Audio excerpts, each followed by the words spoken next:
Assalamualaikum warahmatullahi wabarakatuh. Di video kali ini saya akan menceritakan sebuah cerita pendakian di Gunung Penanggungan, atau juga yang sering disebut sebagai Gunung Suci di Tanah Jawa. Jadi Gunung Penanggungan ini berada di dua kabupaten ya teman-teman, yaitu Kabupaten Mojokerto dan Pasuruan, dan juga masih satu klaster dengan Gunung Arjuna dan Welirang. Jadi Gunung Penanggungan ini disebut Gunung Suci karena di sepanjang jalur pendakian akan ditemui banyak sekali candi-candi, terutama di jalur pendakian Jolotundo. Namun dalam cerita kali ini saya akan menceritakan pendakian via jalur Kedungudi, karena ini adalah cerita kiriman dari Mas Ahmad dari Surabaya dan teman-temannya melalui Facebook. Jadi kemarin itu saya dapat beberapa cerita kiriman dari teman-teman di Facebook ya, yang mungkin untuk cerita yang lain akan saya ceritakan di video selanjutnya. Jadi pada tahun 2017 yang lalu, Ahmad dan teman-teman ini melakukan pendakian ke Gunung Penanggungan.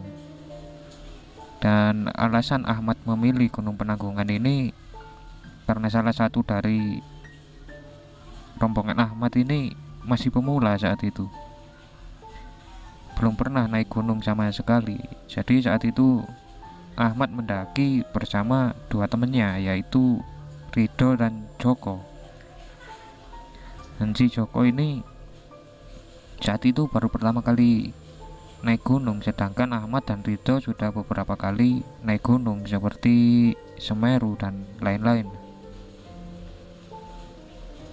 Ahmad saat itu berpikir bahwa Gunung Penanggungan inilah yang cocok untuk memberi pengalaman naik gunung untuk Joko, karena selain pendakiannya tidak terlalu melelahkan, tapi juga di Gunung Penanggungan ini banyak sekali situs-situs candi yang mungkin bisa jadi pengalaman yang baik buat Joko untuk pendakian pertamanya. Dan selain itu, Ahmad juga ingin coba ke Gunung Penanggungan ini melalui jalur Kedungudi, karena sebelumnya dia selalu melalui jalur Jolotundo ya teman-teman. Jadi jalur Kedungudi ini berada di antara jalur Tami Ajeng dan Jolotundo, dan orang sekitar seringkali menyebut jalur Kedungudi ini sebagai jalur pendakian situs kuno. Entah kenapa disebut seperti itu ya. Singkat cerita, saat itu Ahmad ketemu Rido dan Joko di sebuah warung saat mereka ngopi-ngopi bareng lah. Saat itu Joko bilang ke Ahmad kalau dia ingin coba naik gunung gitu, pengen tahu rasanya naik gunung itu kayak gimana. Dan kemudian Ahmad menyarankan untuk kamu coba naik Penanggungan dulu aja buat pertama. Nanti di sana pemandangannya indah, ada banyak candi juga. Dan si Joko ini setuju aja saat itu. Dan kemudian akhirnya Ahmad mengajak Rido saat itu, dan mulai menentukan kapan mereka ini mau berangkat. Singkat cerita, hari yang mereka tentukan pun akhirnya tiba, dan Ahmad dan teman-teman ini berangkat menuju terminal Bongorasih untuk kemudian naik bus menuju terminal Pandaan. Dan saat mereka sampai di terminal Pandaan, si Joko ini bilang, ini aku perbekalanku cuma bawa ini, apa cukup, kayak gitu. Yang kemudian sama Ahmad dia lihat perbekalan yang dibawa Joko, dan dia bilang, ini kayaknya ini daripada kamu ragu apa gimana, nanti di jalan kita nanti belanja aja, nambahin kebutuhan di pasar Kesiman. Si Joko pun akhirnya setuju dan mereka lanjut perjalanan dari terminal Pandaan menuju pasar Kesiman lah. Nah, pada saat berada di pasar Kesiman, mereka mulai belanja untuk menambah logistik mereka saat itu. Dan pada saat belanja ini, Joko juga banyak tanya soal Gunung Penanggungan sama Ahmad, dan kemudian sama Ahmad dijelaskan beberapa soal Gunung Penanggungan dari pengalamannya yang terdahulu saat mendaki melalui Jolotundo. Saat mereka selesai untuk nambah-nambah logistik dan lain-lain, mereka memutuskan untuk naik ojek ke jalur pendakian Kedung Udi. Jadi kalau dari pasar Kesiman ini mau ke jalur pendakian Kedung Udi, itu seringkali orang bilang minta antarkan ke jalur pendakian situs kuno, seperti itu. Saya juga nggak tahu kenapa kok. Pokoknya kalau ada pendaki yang minta ke jalur pendakian situs kuno, pasti diantarnya ke Kedung Udi, bukan ke Jolotundo atau yang lain. Dan saat itu Kedung Udi ini sebenarnya pos 1. Jadi di Kedung Udi ini merupakan pos perizinan sekaligus pos 1 untuk menuju puncak Penanggungan. Jadi setelah dari pos perizinan ini naik lagi, nanti ketemu pos lagi, disebutnya pos 2. Nah, akhirnya sampailah mereka di pos perizinan, kemudian mereka mengurus simaksi dan lain-lain lah, seperti kemudian mengecek lagi perbekalan mereka sebelum naik. Tak lupa Ahmad juga minta teman-temannya untuk berdoa saat itu agar diberi kelancaran saat melakukan pendakian dan turun lagi nanti. Dan akhirnya rombongan Ahmad ini berangkat, dan saat itu posisi Ahmad sebagai leader, kemudian di belakang Ahmad di tengah-tengah itu ada si Joko, dan sebagai sweeper ini si Rido ya, karena Ahmad dan Rido ini pengalaman, jadi mereka gak mau ada apa-apa nanti sama Joko kalau ditaruh di belakang sendiri. Mereka mulai menelusuri jalur melewati kebun-kebun jagung, kemudian ada juga kebun tebu milik warga sekitar saat itu ya, hingga menyeberangi Sungai Mati. Nah, saat menyeberangi Sungai Mati ini, Joko tiba-tiba berhenti dan seperti melamun saat itu, yang kemudian sama Rido ini ditepuk pundaknya, "Jok, ayo jalan," kayak gitu. Mereka pun lanjut lagi jalan dan mulai masuk ke area hutan dengan pohon-pohonnya yang tinggi dan jalan setapak lah. Dan sebenarnya nggak lama mereka berjalan itu, kira-kira 20-25 menit. Akhirnya mereka ketemu sama semacam shelter atau gubuk yang berada di sebelah kiri jalur ya, yang kemudian mereka tahu itu adalah pos 2 saat itu. Dan Ahmad pun meminta teman-temannya untuk istirahat sejenak sambil melihat keadaan Joko, karena Joko baru kali ini naik gunung. Tapi saat itu Ahmad lihat Joko masih terlihat semangat dan ya masih seperti Joko yang biasanya lah, yang rame dan juga bercanda. Emang Joko ini gak bisa diem anaknya, tipe-tipe yang ngomong terus aja kayak gitu. Mereka pun istirahat sejenak di pos 2 sambil merokok-merokok, minum, tapi nggak lama. Kira-kira setelah 10 menitan mereka istirahat ini, mereka lanjut lagi pendakian menuju Candi Carik ya. Perjalanan Ahmad bersama teman-temannya menuju Candi Carik ini trek masih tergolong datar ya, dan kemudian perlahan mulai menanjak dengan jalan yang setapak dan tertutup oleh semak-semak. Tapi masih bisa terlihat jalur setapak itu meskipun udah mulai tertutup semak-semak, dan masih bisa diikuti lah sama Ahmad dan teman-teman ini. Mereka mulai berjalan terus menanjak dan Joko mulai terlihat ngos-ngosan karena jalur ternyata terus menanjak saat itu.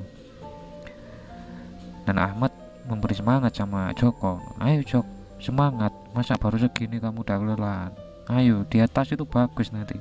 Seperti itulah kira-kira. Setelah hampir 1,5 jam mereka akhirnya sampai di Candi Carik, yang kemudian mereka memutuskan untuk istirahat lagi karena melihat keadaan Joko yang agak kelelahan saat itu. Dan mereka pun istirahat. Mereka minum-minum lagi dan merokok, mulai makan makanan ringan saat itu. Mereka bercanda-bercanda seperti biasanya. Dan saat itu, saat sampai di Candi Carik ini, Ahmad memperhatikan Joko ini nggak kayak biasanya. Joko ini cenderung melamun dan terus melihat ke arah Candi Carik. Padahal sebelumnya Joko ini termasuk orang yang gak bisa diem menurut Ahmad ini. Pasti ngomong terus, ada aja yang diomongin sepanjang jalan. Ahmad tanya ke Joko, Jok, mikirin apa kamu? Capek lah. Tapi gak tahu kenapa Joko ini diem aja dan masih aja tetap ngelihat ke arah Candi Carik. Ahmad bilang lagi ke Joko saat itu, udah tenang aja, di atas masih ada banyak candi-candi yang bagus-bagus kok. Dan saat itu memang Ahmad itu nggak maksa untuk Joko dan Rido untuk cepet-cepet jalan, karena dia mikir nggak apa-apa lah pendakian perdana Joko ini, biar dia nikmati semua keindahan saat pendakian. Setelah sekitar 15 menit mereka istirahat, kemudian Ahmad ini mengajak teman-temannya untuk lanjut lagi ke arah Candi Lurah ya saat itu. Dan saat Joko diajak untuk lanjut jalan ini, Joko masih aja ngelamun dan terus menatap ke arah Candi Carik saat itu. Sampai-sampai Ahmad ini harus nepuk pundak Joko beberapa kali sampai akhirnya Joko ini seperti terbangun dari lamunannya, dan kemudian mereka pun naik lagi. Mereka lewati lagi jalan setapak yang menanjak dan juga sudah agak rimbun tertutup semak-semak. Baru sekitar 10-15 menit mereka ini berjalan menanjak, dan mereka sampai lagi di area terbuka yang juga ada Candi Lurah di situ. Candi Lurah ini ukurannya lebih besar dari Candi Carik yang sebelumnya dan lebih terlihat megah lah saat itu. Lagi-lagi Joko ini seperti terpaku melihat ke arah Candi Lurah. Saat itu Ahmad dan Rito diam aja karena mereka lagi-lagi mikir biarin aja lah Joko menikmati pendakian pertamanya. Jadi si Ahmad dan Rito ini diam aja. Tapi saat itu sudah hampir 10 menit Joko ini terus melamun dan terpaku pada Candi Lurah. Dan akhirnya lagi-lagi Ahmad ini menepuk-nepuk pundak Joko untuk seperti menyadarkan Joko dari lamunannya, dan bilang ke Joko, Jok, ayo kita lanjut lagi, kayak gitu. Pada saat mereka melanjutkan perjalanan lagi ini, Joko menoleh ke Rido yang ada di belakangnya dan bilang, "Tuh, tumben kamu diem aja. Biasanya kalau lihat cewek cakep godain mulu," kayak gitu. Rido menjawab satu, "Hah? Cewek? Di mana?" Kayak gitu. Joko pun menjawab lagi, "Ya tadi, lagi duduk-duduk di candi nih. Kenapa gak diajak bareng aja? Kasihan kan dia sendiri. Dari tadi ngikutin kita terus kok. Dia duduk-duduk di candi-candi itu." Ahmad yang mendengar percakapan kedua temannya ini spontan ngerasa ada yang gak beres sama Joko dan segera bilang, udah kita lanjut aja, fokus jalan aja, sambil mata Ahmad seakan-akan ngasih kode ke Rido untuk mengawasi Joko. Dan Rido pun saat itu mengangguk-angguk tanda dia paham saat itu. Mereka pun lanjut lagi berjalan, dan dalam hati Ahmad ini kayak batin gitu loh. Aku harus segera ngajak Joko lanjut kalau ketemu candi-candi lain ini kayaknya, biar gak ada apa-apa, karena masih banyak candi di atas. Joko kok kayak tiap lihat candi kok kayak gitu, seperti itulah. Singkat cerita, mereka pun terus berjalan dan melewati beberapa candi lagi, seperti Candi Siwa yang ada di bawah jalur pendakian. Ketemu lagi sama Candi Guru, kemudian Candi Wisnu ya. Dan anehnya, setiap ketemu candi, Joko ini pasti langsung terpaku dan kelihatan kayak orang melamun. Dan yang lebih parah lagi, saat Ahmad dan teman-temannya ini sampai di Candi Wisnu, di situ Joko lagi-lagi melamun menatap ke arah Candi Wisnu. Tapi saat Ahmad lagi-lagi nepuk-nepuk pundak Joko seperti nggak ngerasain gitu loh, dan kayak nggak mendengarkan panggilan dari Ahmad. Bahkan tubuh Joko ini sampai seperti kayak kaku banget gitu, dan nggak bergerak sama sekali. Dan saat Ahmad coba menggoyang-goyang tubuh Joko ini,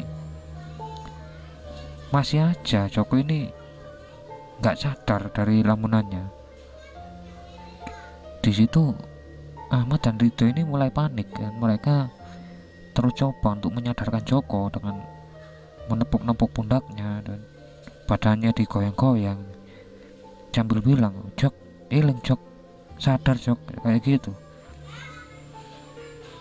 Tapi Joko ini nggak sadar juga, dan akhirnya karena udah bingung dan gak tahu mau gimana, Ahmad ini ngajak Rido untuk udah kita coba doa aja, kita sebisa kita lah. Ahmad dan Rido pun duduk bersila di samping Joko dan coba berdoa biar Joko sadar lagi dari lamunannya. Ahmad kemudian berdoa sama Rido, ya sebisa-bisanya dia aja, karena memang kalau dari segi agama dia kurang terlalu paham lah kayak gitu. Dan setelah selesai berdoa, si Joko ini tiba-tiba pingsan. Gak tahu kenapa kok dia tiba-tiba pingsan, dan saat itu Ahmad jadi panik dan coba menyadarkan Joko dengan mengoleskan minyak kayu putih dan lain-lain lah sebisa dia saat itu. Gak berapa lama akhirnya Joko ini sadar itu.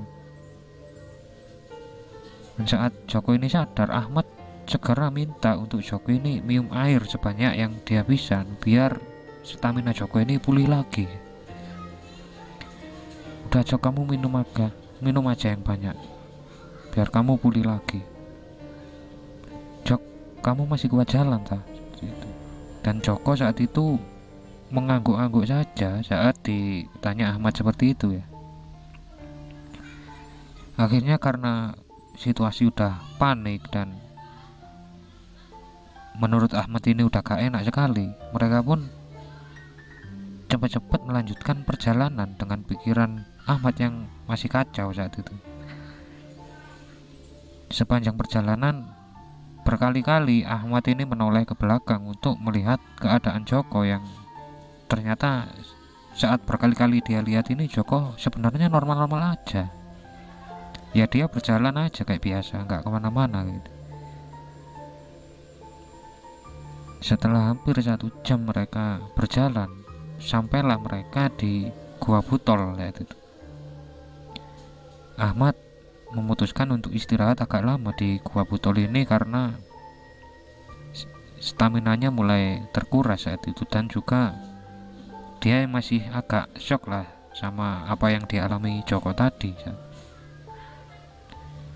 Mereka istirahat di Gua Butol ini. Mereka akhirnya membuat kopi dan makan makanan ringan lagi, merokok, dan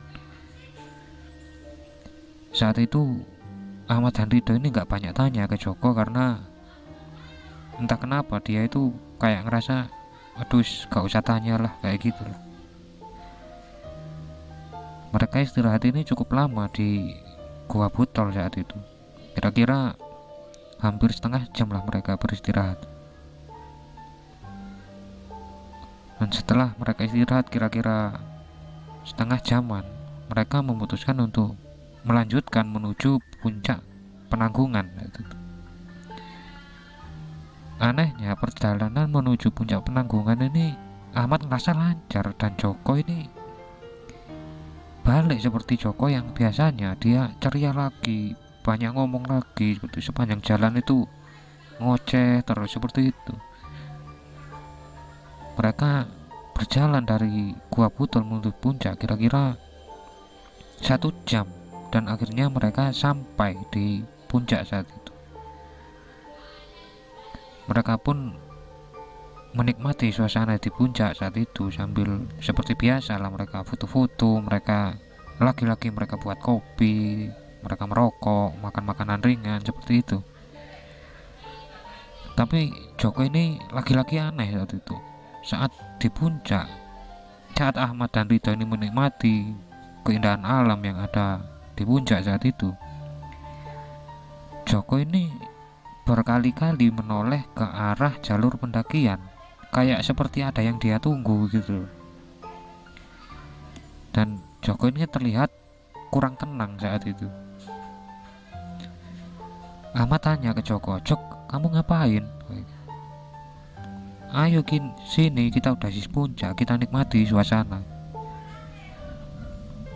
Joko cuma menjawab, "Lagi nungguin yang tadi bro, kasihan dia sendirian, takut kalau dia kesasar apa gimana kan bahaya juga." Joko bilang seperti itu. Ahmad dan Ridho mulai agak paham apa yang dialami oleh Joko saat itu sebenarnya, tapi mereka berdua diam aja dan coba untuk mengalihkan perhatian Joko dengan ya mereka bercanda-bercanda dan lain-lain. Dan akhirnya Joko pun terbawa suasana saat itu. Joko bercanda lagi, bisa ngomong banyak lagi kayak biasanya, mereka ngopi lagi, cerita-cerita. Gak kerasa udah 1 jam lebih berlalu dan mereka memutuskan untuk segera turun saat itu. Dan saat mereka berjalan turun menuju Gua Butol lagi saat itu, mereka ketemu sama rombongan pendaki lain yang lagi menuju ke puncak. Pada saat ketemu ini, gak tahu kenapa Joko tiba-tiba tanya ke pendaki yang menuju ke puncak ini, "Mas, ketemu pendaki cewek sendirian tak tadi? Tadi bareng kita naiknya tapi terpisah." Ahmad dan Ridho pun kaget saat itu. Joko ini nanyain apa sih sebenarnya? kok aneh banget gitu loh. Dari tadi mereka itu bertiga terus, nggak ada pendaki cewek. Tapi rombongan pendaki itu menjawab, oh enggak mas, nggak ketemu siapa-siapa, cuma kita aja pendaki, sama ya kita baru ketemu rombongan mas ini, katanya seperti itu. Dan akhirnya Ahmad dan Joko sama Rito ini lanjut lagi turun saat itu. Gak lama, kira-kira 40 menitan lah, mereka akhirnya sampai lagi di Gua Butol. Dan Ahmad bilang ke teman-temannya, kita gak usah istirahat, kita segera turun aja lah, aku udah capek kayak gitu.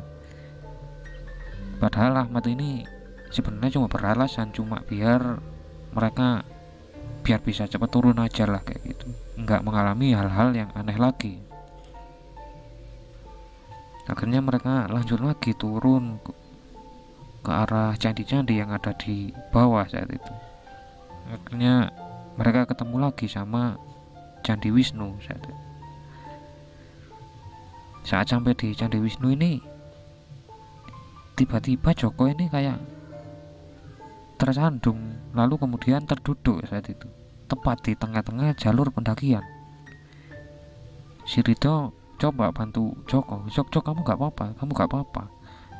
Tapi lagi-lagi Joko ini kaku lagi tubuhnya dan seperti melamun dan terus melihat ke arah Candi Wisnu saat itu. Lagi-lagi Ahmad dan Rito ini ngerasa panik, ini takut kalau Joko ini ngalamin hal yang kayak tadi, karena mereka juga gak punya banyak pengalaman soal mistis dan lain-lain. Mereka juga sama sekali gak ngerti gimana caranya mengatasinya kayak gitu.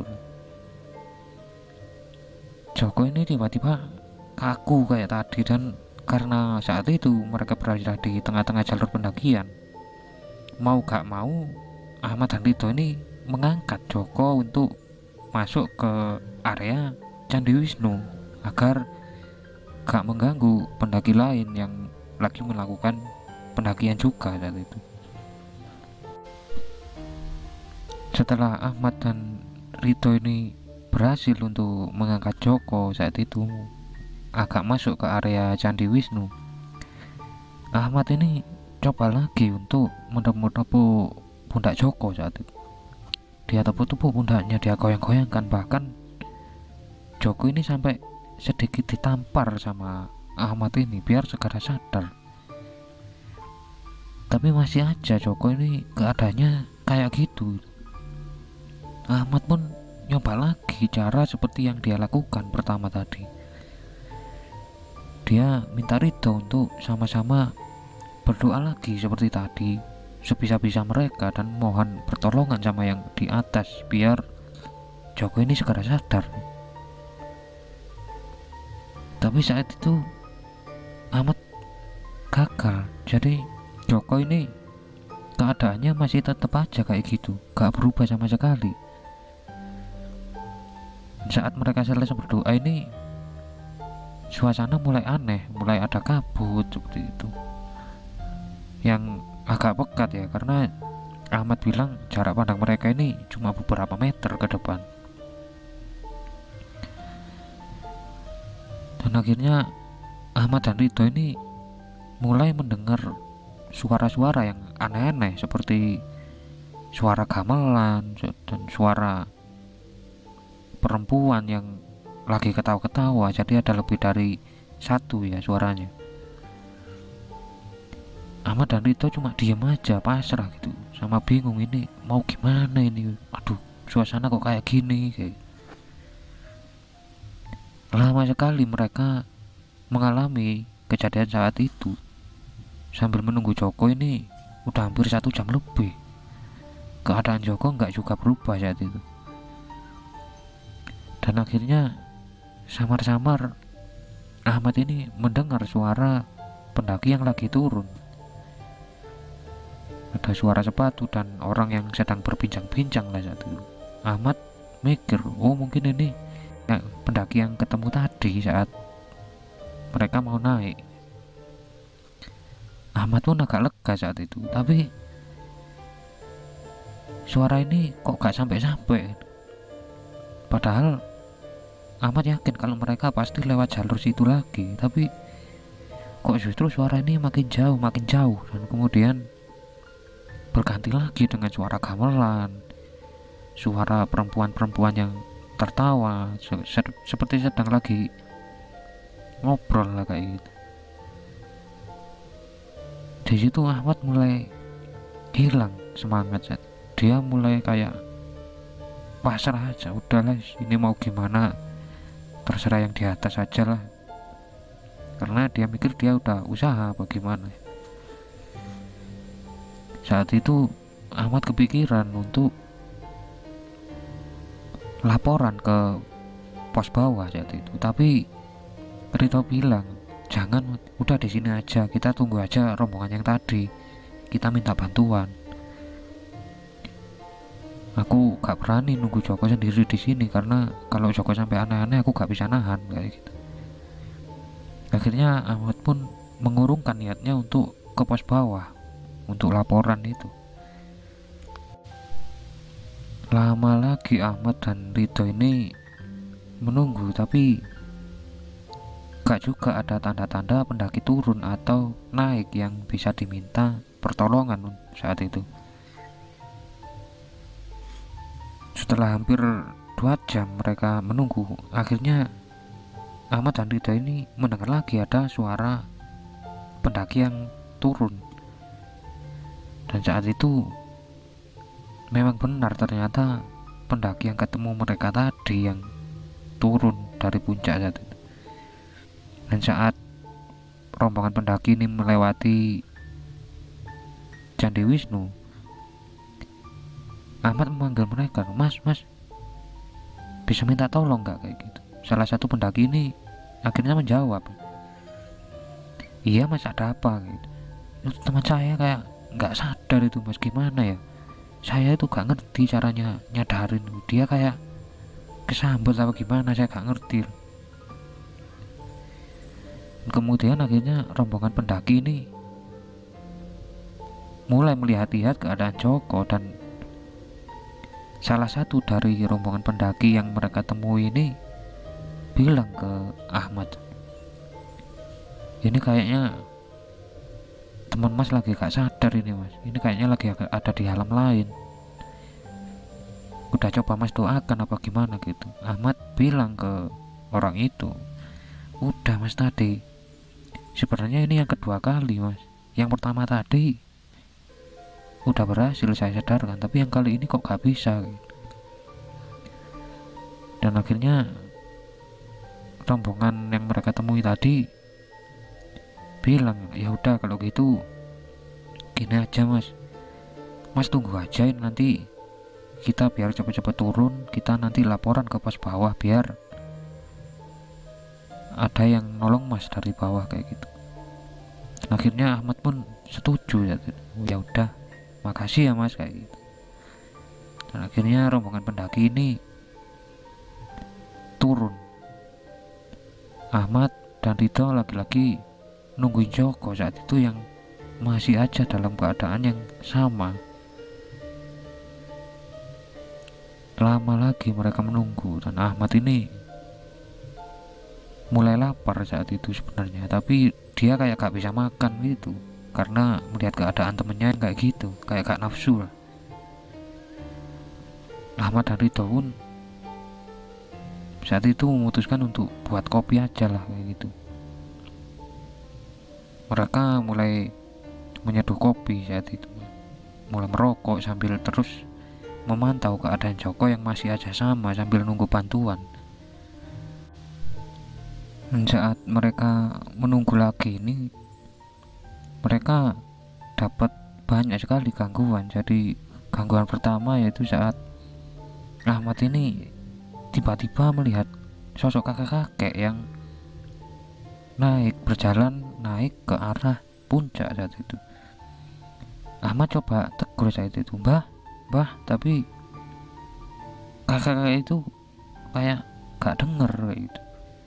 Si Rito bilang ke Ahmad, kamu manggil siapa Mat? Lah itu mbah itu yang lagi lewat itu.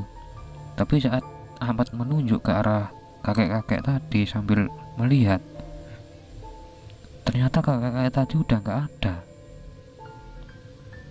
Jadi ya entah nggak ada apa jalannya emang cepet. Saat itu Ahmad jadi merinding saat itu.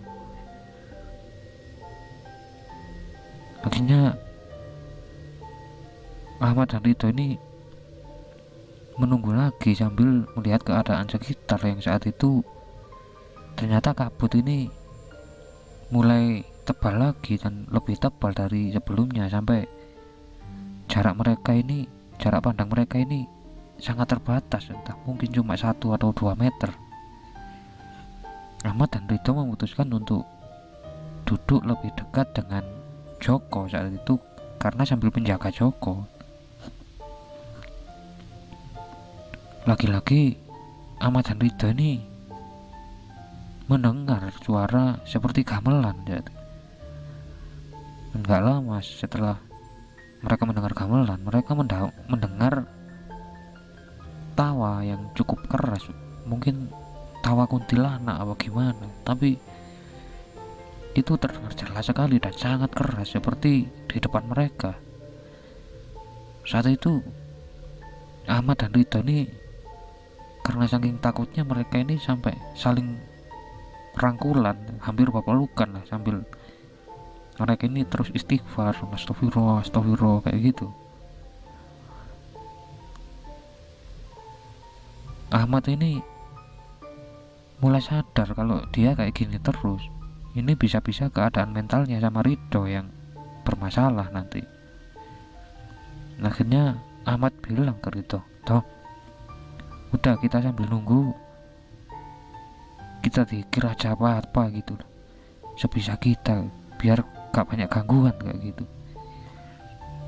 Nah, Ahmad dan Ridho mulai membaca-baca sesuatu, entah dikir atau apa saat itu. Tapi saat mereka mulai membaca ini, gangguan malah lebih banyak. Saat itu Ahmad berzikir sambil matanya terpejam saat itu. Tapi saat Ahmad berzikir ini, dia ngerasa kalau di sekeliling dia dan teman-temannya ini ada banyak sekali makhluk yang mengawasi gitu. Saat Ahmad buka mata, ternyata emang udah banyak sekali makhluk yang mengawasi. Jadi bermacam-macam sekali, mulai kakek nenek yang berpakaian zaman dulu, sampai ada sosok putri di situ, ada juga sosok pengawal di situ, ada sosok yang hitam dan besar, bermata merah dan bertaring, dan rambutnya ini menjuntai sampai ke tanah saat itu. Ahmad semakin takut dan dia meringkuk sambil terus berzikir saat itu, sampai keringat ini bercucuran deras sekali. Dalam situasi yang kayak gitu, tiba-tiba Joko ini bilang sesuatu ke Ahmad dan Ridho, "Teman-teman, udah kalian turun aja, aku biar di sini aja, aku mau tinggal di sini." Ahmad yang mendengar perkataan Joko ini kaget dan coba melihat ke Joko, tapi Joko masih dalam posisi yang sama. Ternyata Ahmad coba lagi untuk menepuk-nepuk pundak dan menggoyang-goyangkan badan Joko, tapi Joko masih tetap aja kayak gitu. Ahmad mulai panik, takut kalau Joko ini gak selamat apa gimana. Takut kalau Joko ini diculik bangsa jin apa gimana semacam. Tapi saat itu Ahmad dan Ridho ini juga terus-terusan diganggu. Jadi suara gamelan yang makin kencang, suara tawa yang makin banyak di kanan kiri mereka, seakan-akan sedang mentertawakan apa yang dilakukan oleh Ahmad dan Ridho saat itu. Dan akhirnya Ahmad punya inisiatif untuk mengikat badan Joko dengan tali yang sudah dia bawa. Jadi badannya Joko ini diikat pakai tali, semacam kalau orang sini nyebutnya tampar ya. Badan Joko ini diikat dan kemudian dia ikat lagi ke tubuhnya sendiri. Jadi Ahmad kayak gitu biar Joko ini gak sampai kemana-mana. Kalau sampai Joko tiba-tiba lari apa gimana, dia tertahan oleh badan si Ahmad ini. Saat itu lagi-lagi Ahmad ini mendengar suara-suara yang aneh, seperti suara tawa, dan lalu tiba-tiba ada suara seorang nenek-nenek yang bersenandung apa gimana kayak gitu. Ahmad ini udah benar-benar dalam keadaan yang takut sekali saat itu. Sampai-sampai dia ini udahlah, aku pasrah, aku udah gak kuat diganggu kayak gini terus, sampai kayak gitu dia. Lalu tiba-tiba lagi-lagi si Joko ini kayak tertawa gitu loh. Tapi Ahmad tahu kalau itu bukan suara Joko, karena suaranya besar sekali saat itu. Ahmad makin panik saat itu dan menggoyang-goyang lagi badan Joko. Jok, iling, Jok, iling, Jok, istighfar kayak gitu. Sementara ketika Ahmad menoleh ke arah Ridho, ternyata Ridho ini entah udah pingsan apa tidur, tapi Ridho ini udah kayak tiduran aja kayak gitu. Ahmad coba nepuk-nepuk pundak Ridho satu. Tuh, kok kamu tidur sih? Tapi Ridho gak juga bangun, dan Ahmad mikir mungkin dia pingsan juga.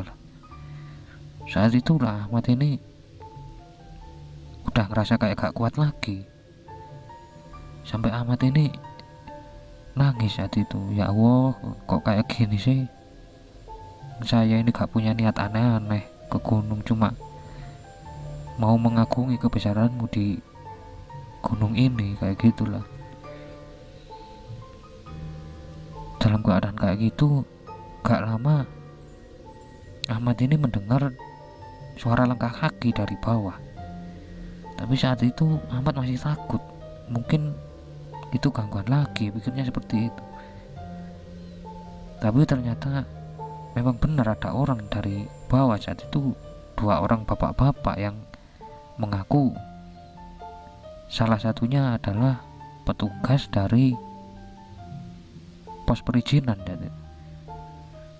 Saat bapak-bapak itu datang, Ahmad ini sebenarnya kayak gak percaya itu orang bener apa bukan. Tapi setelah ngobrol beberapa saat, akhirnya Ahmad yakin kalau ini memang bapak-bapak petugas dari pos perizinan. Akhirnya Ahmad ini dengan gemeter sambil keringetan gak karu-karuan, sampai suaranya ini kayak terdengar seperti orang kedinginan, menceritakan semua yang dia alami saat itu. Yang kemudian salah satu bapak-bapak ini coba untuk mengusap kening Ridho. Dan setelah kening Ridho ini diusap sama salah satu bapak-bapak tadi, Ridho bangun tiba-tiba. Dan saat bangun ini Ridho kelihatan panik sekali, sambil tiba-tiba memeluk bapak yang mengusap keningnya tadi, sambil bilang, terima kasih Pak, terima kasih, kayak gitu. Ternyata saat itu Ridho merasa bahwa dirinya ini ditarik oleh sesosok yang hitam dan besar. Tapi saat ditarik ini, Ridho juga melihat kalau tubuhnya masih di situ.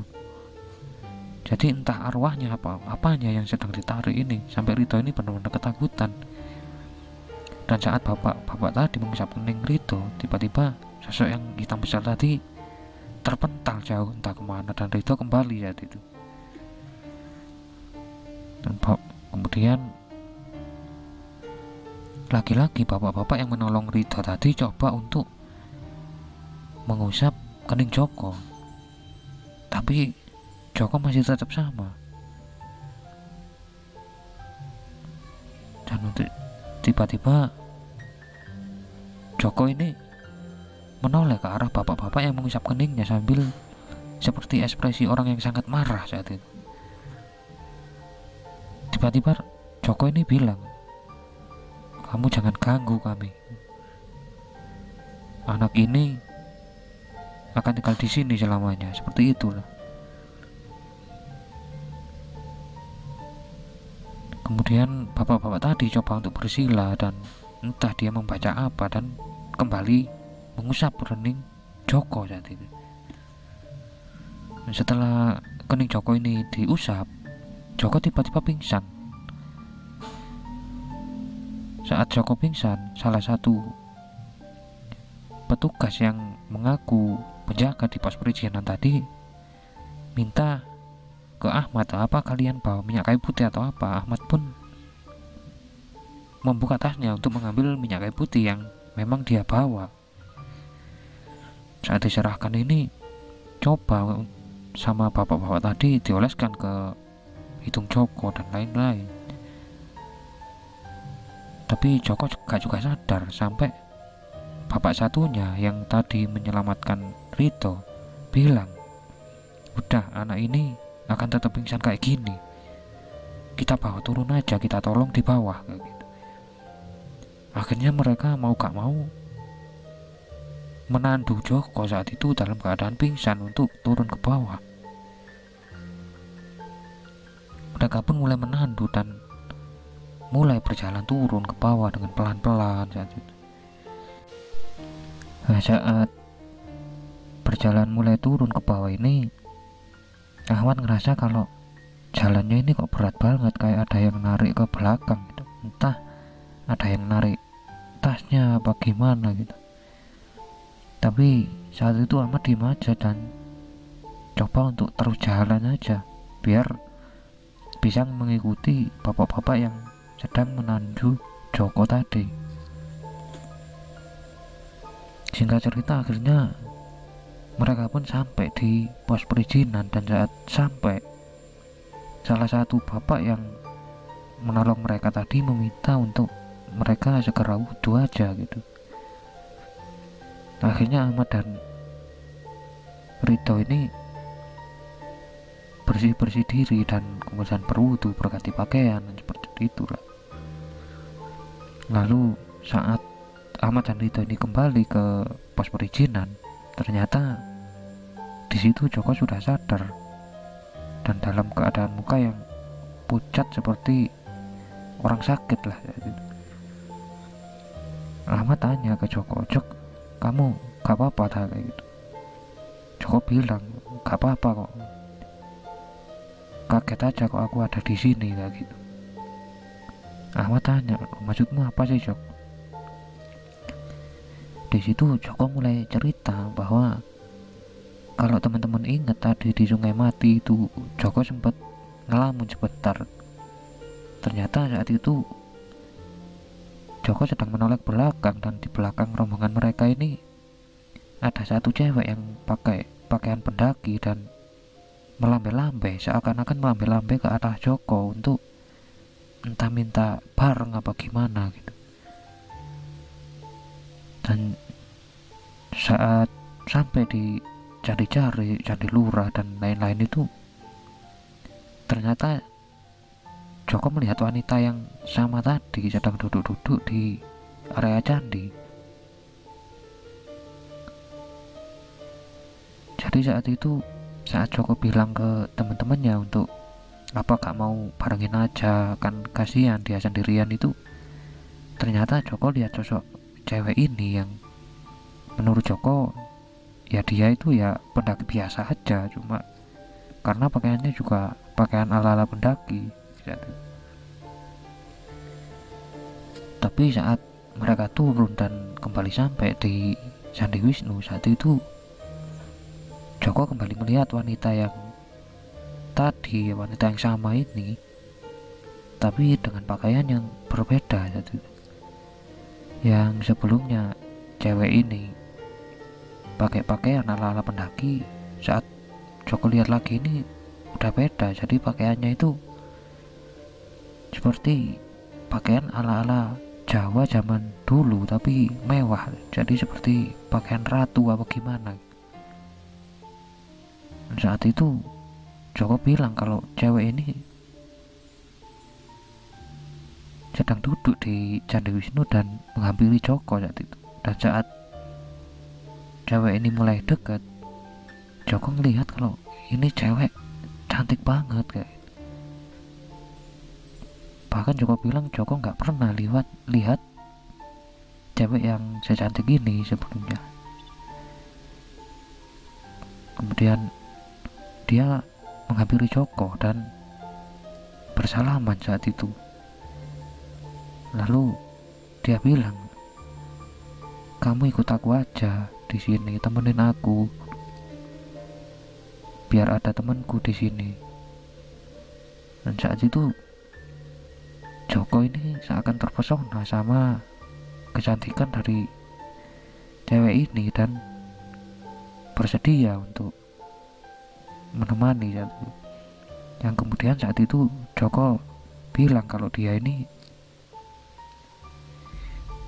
diajak berjalan-jalan ke area sekitar candi situ, yang kemudian tiba-tiba dia melihat semacam gerbang yang sangat besar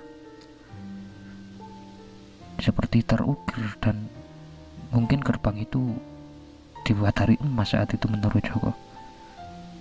Dia melihat gerbang itu dan kemudian masuk, dan di dalam gerbang itu sudah ada semacam area istana yang sangat besar.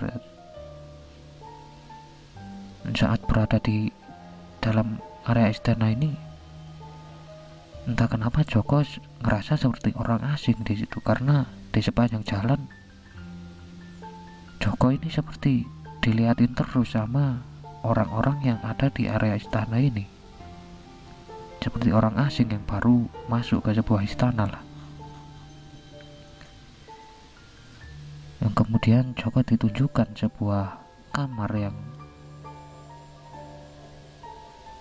kuno yang menurut Joko ini sangat mewah, karena semua perabotan yang ada di kamar itu seperti terbuat dari emas. Dan kemudian cewek ini tadi bilang ke Joko, ini kamar kamu mas, kamu tidur di sini aja, kamu mau nggak nikah sama aku, kamu temenin aku ya di sini, kamu jadi pendampingku di sini, kayak gitu. Joko ini seakan terpesona sekali dengan cewek ini, sampai-sampai Joko ini mengiyakan saja apa yang dikatakan oleh cewek ini tadi. Yang anehnya, bahkan Joko ini nggak tahu namanya cewek ini siapa, karena dia nggak pernah sekalipun menyebutkan namanya pada Joko. Akhirnya cewek ini bilang, udah mas, ini tidur aja sekarang karena mas kan pasti capek, biar aku siapin makanan buat mas, biar nanti mas bangun bisa langsung makan. Di situ Joko ini kayak nurut aja apa yang dikatakan oleh cewek ini tadi, dan dia pun tidur. Pada saat Joko tidur ini, Joko seakan-akan mimpi kembali ke area Candi Wisnu. Joko melihat teman-temannya sedang berusaha seakan-akan menyadarkan Joko. Saat itu dia melihat dirinya sendiri ini kayak orang gak sadar, dan teman-temannya ini coba untuk menepuk-nepuk pundaknya dan menggoyang-goyang badannya sambil panik kayak gitu. Saat itulah Joko baru sadar kalau dia ini berada di alam lain. Lalu kemudian Joko ini tiba-tiba terbangun, dan di hadapan Joko ini sudah ada cewek yang tadi ini sambil bawa semacam buah-buahan dan minuman yang ada di dalam sebuah kendi. Joko tanya ke cewek ini, aku ini di mana? Kok teman-temanku di sana kayak gitu? Cewek ini cuma senyum dan Menjawab, udah mas tenang aja, mas makan aja ini dulu biar kenyang, biar sehat, kayak gitu. Tapi Joko ini lagi-lagi tanya ke cewek ini, lu enggak, aku tanya aku ini di mana. Tiba-tiba ekspresi muka cewek ini berubah seperti orang yang sangat marah, dan bilang ke Joko, udah kamu makan aja, cepat makan, kayak gitu. Sambil cewek ini pergi dari kamar itu. Saat itu Joko ngerasa ketakutan dan dia bingung mau gimana ini. Ini kalau sampai aku ada di alam lain ini gimana ini. Lalu gak tahu kenapa, entah Joko merasa saat itu dia nggak sadar dan cukup lama gitu. Lalu dia sadar dan ternyata sudah berada di pos perizinan. Saat Joko sadar ini, dia tanya ke salah satu bapak yang menyadarkan Joko tadi, loh pak, saya kok di sini? Tadi saya di istana.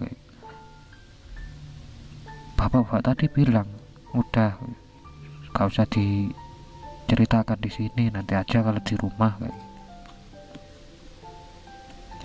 Yang penting kamu setelah cukup kuat, kamu segera wudhu aja dan segera pulang, karena di sini kalau kamu gak cepat pulang, takutnya kamu nanti diikuti sama penghuni sini, seperti itu. Dan akhirnya Ahmad dan teman-temannya memutuskan untuk pulang saat itu.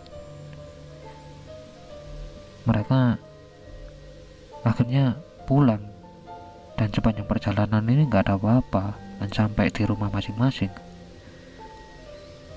Tapi beberapa hari setelah itu, Ahmad ini ditelepon oleh Joko dan bilang kalau Joko ini sudah 3 hari mimpiin cewek yang ada di gunung itu. Ahmad bilang ke Joko, udah kamu itu sekarang lebih dekatkan diri sama yang di atas, sholat kamu kayak gitu, sholat kamu yang rajin. Kalau kamu kayak gitu terus, coba kamu ruqyah apa gimana, Jok. Dan sejak saat itu Ahmad ini pindah kerja dan dia memutuskan untuk kos di tempat yang dekat dari kerjaannya dan gak pernah lagi berhubungan sama Joko sampai saat ini. Terima kasih buat Mas Ahmad yang sudah mau membagikan ceritanya untuk kembali saya bawakan di sini, dan semoga cerita Mas Ahmad ini bisa jadi hiburan untuk teman-teman di rumah dan bisa juga jadi pelajaran saat mereka mau naik gunung apa gimana gitu. Terima kasih buat teman-teman yang sudah mendengarkan cerita ini sampai habis. Jangan lupa subscribe dan pencet loncengnya biar saya tetap semangat untuk membawakan cerita-cerita lain untuk menghibur semua teman-teman yang ada di rumah atau dimanapun kalian berada. Salam Sukmo, salam Rahayu.